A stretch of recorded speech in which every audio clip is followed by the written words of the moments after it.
So nice to meet you, everyone. My name is Asaf, and I'm going to talk about how to implement Next authentication in a Next application. This is going to be sort of a live session. I'm going to show the code on the presentation. If you have any questions, feel free to stop and ask.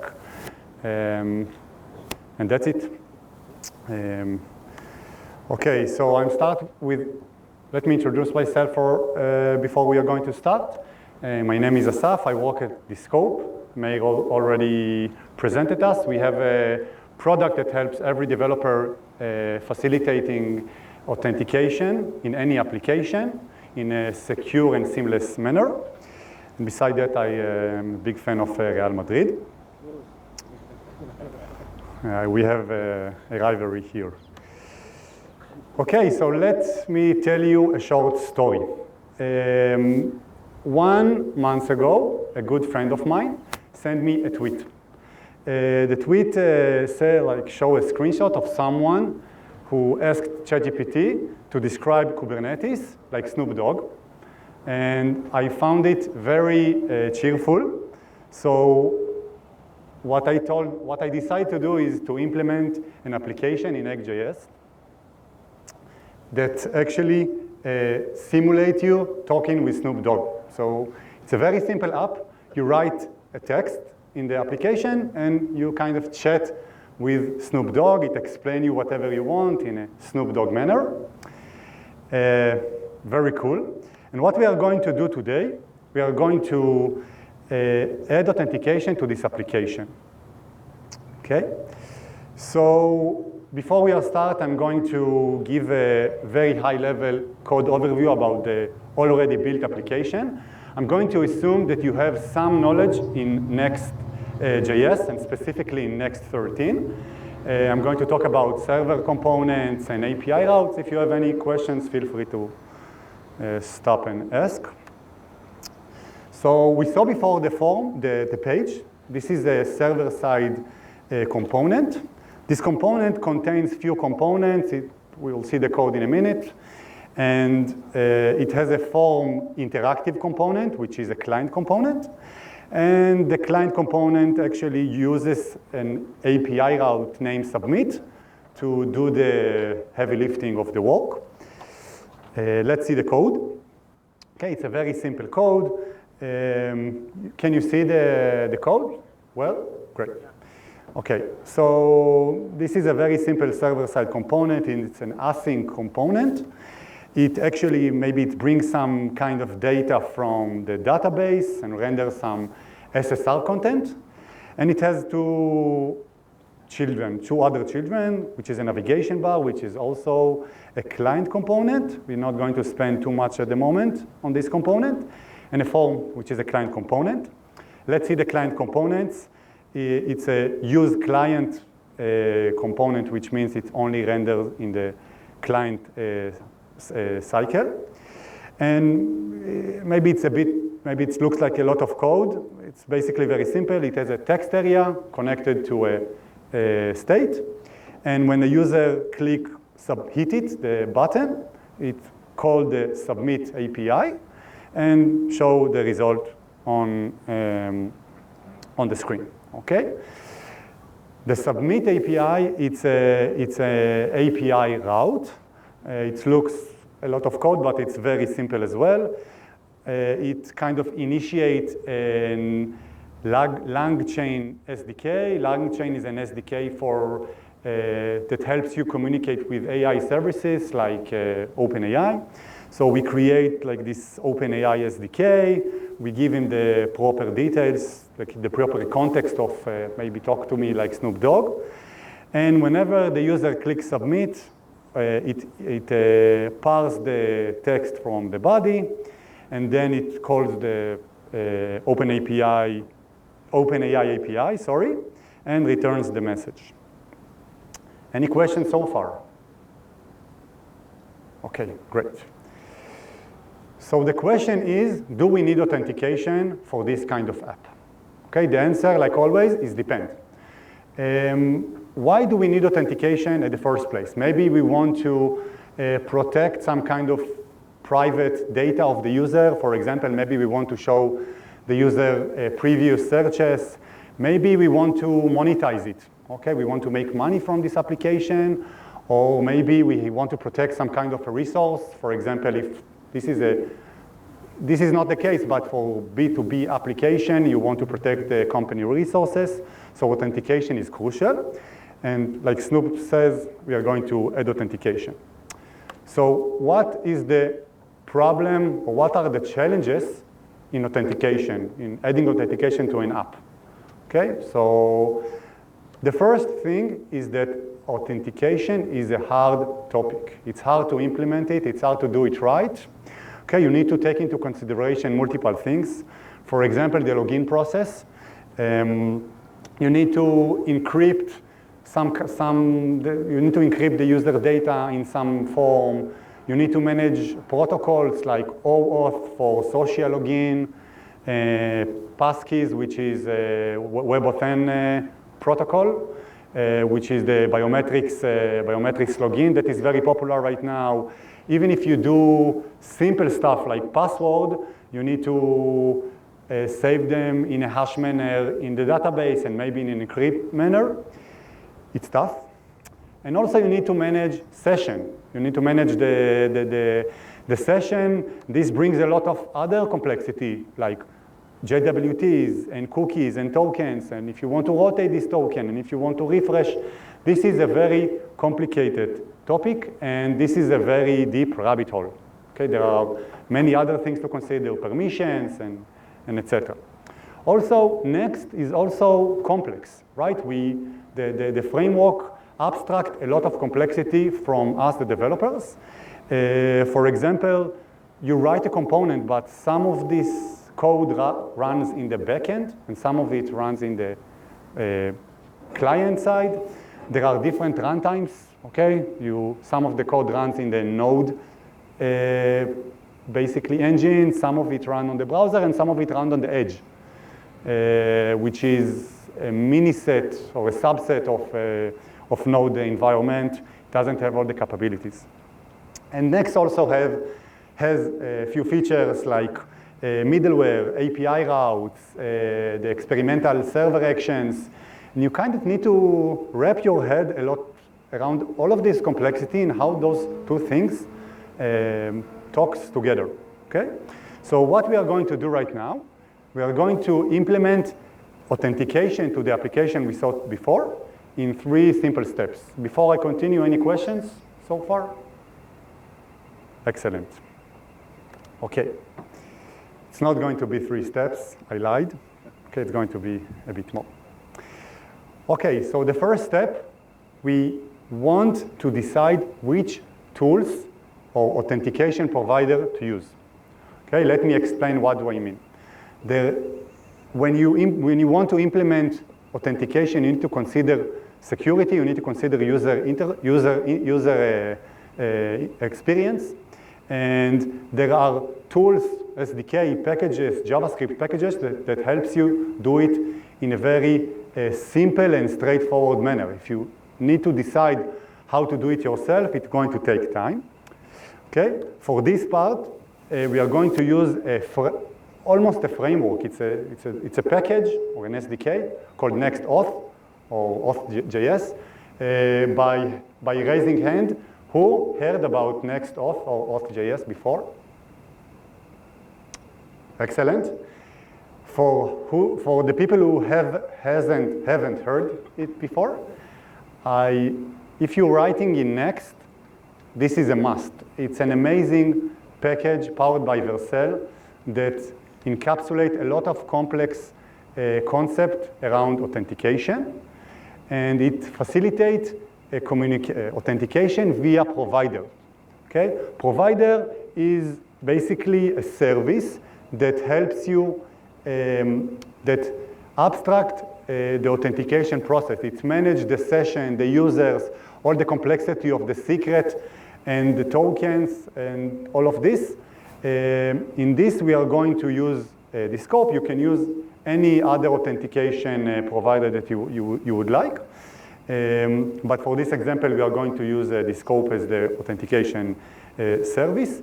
And this is a very complex, like two different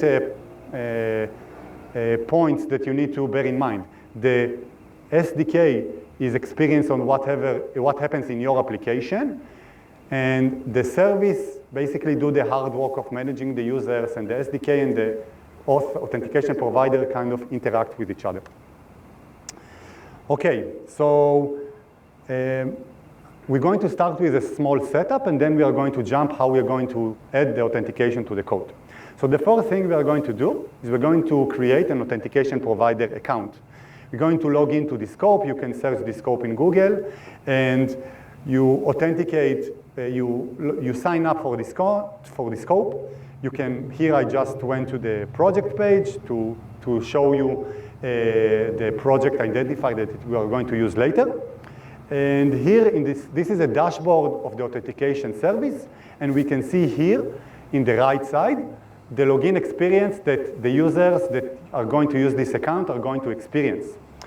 Descope, basically I use the out-of-the-box authentication experience. This contains sign in or sign up with email, and also with a social login like Google or Microsoft, but it's very simple to customize this in Descope. You can decide to use other authentication methods like biometrics. You can decide to change the appearance or the text and the user journey. You have a full customization of this process.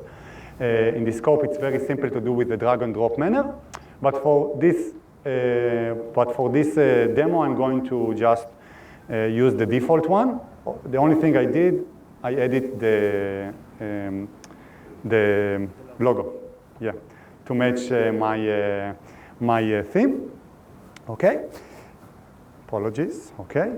And the second part of the setup, we are going to install NextAuth SDK. Like I said before, NextAuth is an SDK. We are then, after we install it in our application, in our next application, we will be able to use the API of this SDK in order to communicate with the authentication provider.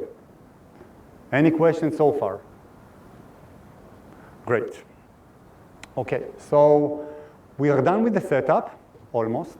We are now going to add the login process. You remember we had in the screen, we had the login button in the top right. If not, if you don't remember, I will remind you. This button currently doesn't do anything, and we want, when the user is logging in, we want them to we want them to authenticate themselves either with their Google account or with their email. Okay, and this is what we are going to do now. So now the first part, we want to configure NextAuth. NextAuth, the SDK, requires the following configuration.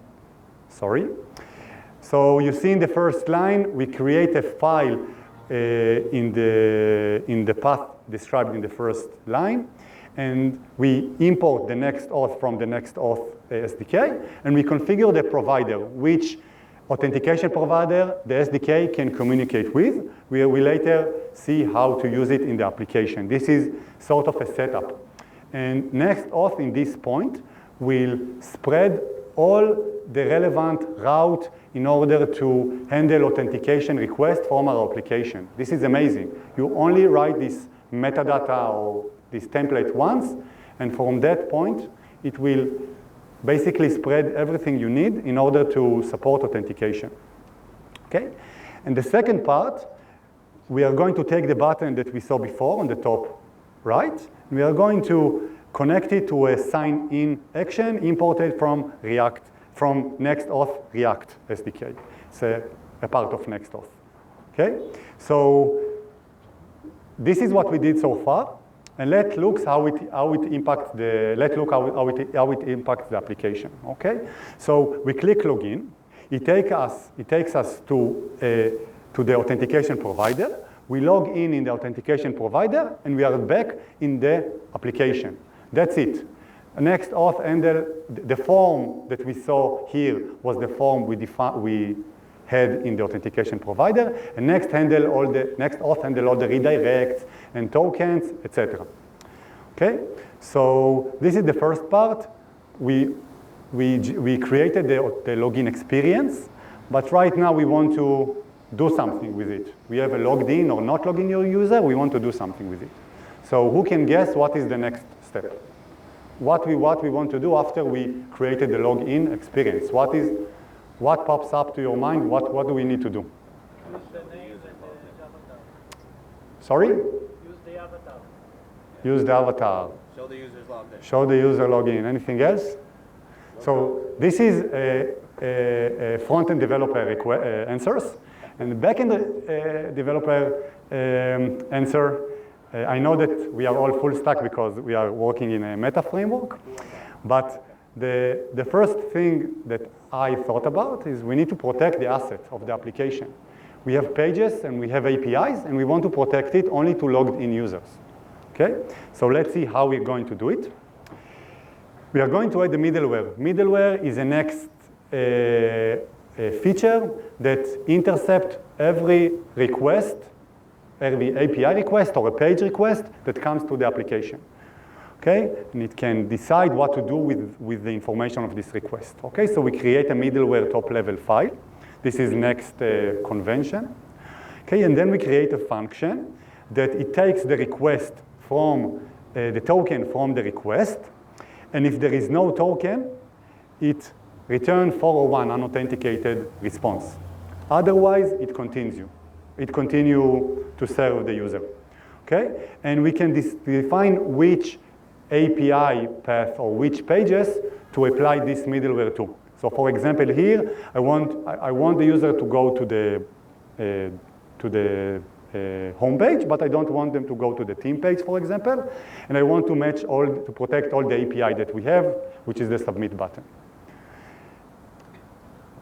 Okay, so this is what we do. We added the middleware, and next handle the interception of the request and handling the token that we define right now. Sorry. Okay. So let's see how it looks like. I click the theme, and next Auth automatically took me to the login page. This is a page that was created by Next.js. You can customize it. You can configure it. Sorry, Gidi, you said something? Okay. Okay, you can customize it, but the default behavior is it shows you your authentication providers, the user. And also, if you call the API, it will behave in the same manner. Okay? You can also protect server components. Okay, async server component, like my page, you can use the get server session API, and you provide this function, the options that we saw before with all the providers, and you can get the session. And you can customize the user experience also in server components. Maybe you can also use the session contains also the user, so you can take the user information and maybe query database by the user identifier, etc. Okay? You can decide what to do if the user has a session. Okay? Any questions so far? Go ahead. Okay, I will repeat the question, even though Gidi didn't remind me to. There was a question from the audience saying that in Auth.js we have a dedicated provider for, maybe I'll show it in the code, okay? We have a customized provider. I think it was here. We have a custom Descope provider that can simplify the object from line 6 to line 17 with only one line. There is an endorser, please correct me if I'm wrong, that the provider exists, but the version is still not released. So it will be released in the next few months, I think. And then basically what we see here is a good question, but basically just to articulate, you can simplify the object here with the out-of-the-box object from Auth.js package. It will be available soon. Second question? Yeah. So this is mostly related to both security and user experience. Sometimes you want to block any access to a page. For example, I want to block all the access to unauthenticated user for pages that start with team. Okay, so for Okay, so this is authentication, and this is authorization. no, not exactly. Both you can use both for authentication and authorization, but in the middleware you can basically decide whether you want to continue to the render function or return 401. Okay, you can do this separation, but in the It's just for the API? yeah, for the API, basically this middleware runs before the next runs the render function. Okay? And for if you want, sometimes you want to just customize. You don't want to block all the page. You just want to customize specific things in server functions. Okay. Okay. Okay. So the last part is basically we want to handle the UX of the authentication. So this is the page that we have, and the experience of a logged-in user is a bit different than the experience of non-login user. Any ideas what should be different between login users and non-login users? Someone want to suggest? Any suggestion? Yeah?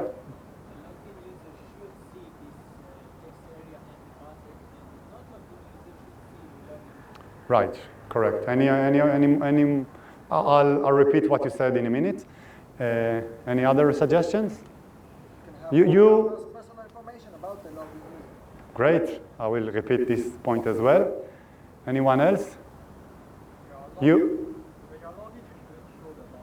Correct. Yeah. Also. So let me repeat the ideas that from the UX designer that the UX designer ideas that we have right now. So not logged in user should probably see the login button, but cannot submit the request. We can decide on the API. We can decide on the user experience of it. Depends on the application. And it cannot visit also protected pages. For example, in this example, the team page is protected.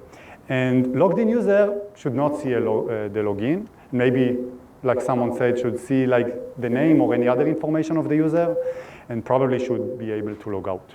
Okay? So let's see how to do it in very quick steps. We first need to add a session provider to wrap our application. Session provider is mostly used for the client side to inject the session to the context. So we can then use hooks that takes this information from the context. It also works with the backend with like server-side rendering, but it's mostly for client application. So we create this wrapper of the session provider. The only reason that we add this wrapper is only because we want to define it as use client. Not all packages are compatible with Next.13, like use client to use client only for browser only application. So maybe in the future, this will come from a Next.Auth out of the box. And then in like very top level of the componentry, we wrap it with this application. And then we can decide to use the use session hook to basically, the use session hook returns the session and the status, which can be loading, authenticated, or unauthenticated. And we can decide if the status is loading of the authentication, we can say loading. Maybe if the user is not authenticated, we can disable the button of the hit me or maybe show a different text. And also in the navigation bar, we can maybe say if the user authenticated, give the username, etc., etc. Okay, so there is an example side by side here. Okay, so this is a top, like, an overall example of what we did in like 15 minutes. Okay, we implemented the login experience and protect the API and change the UX to support this protection. Okay, so that's basically it. Okay, we are done with adding a simple authentication. I'm almost done, but there are more to talk about or more to explore in Next.Auth and in authentication in general. What we saw right now was a very core capabilities of Next.Auth. Next.Auth basically support other type of providers, other customization that you won't always think about it when you first implement your application, maybe other requirements of the customers that you're serving. And Auth in general is a very large topic. Permissions, we can talk about permission, we can talk about other behaviors of authorization of machine, etc., etc. There is a lot to learn. Basically, I'm done. I'm just sharing with you a few more resources.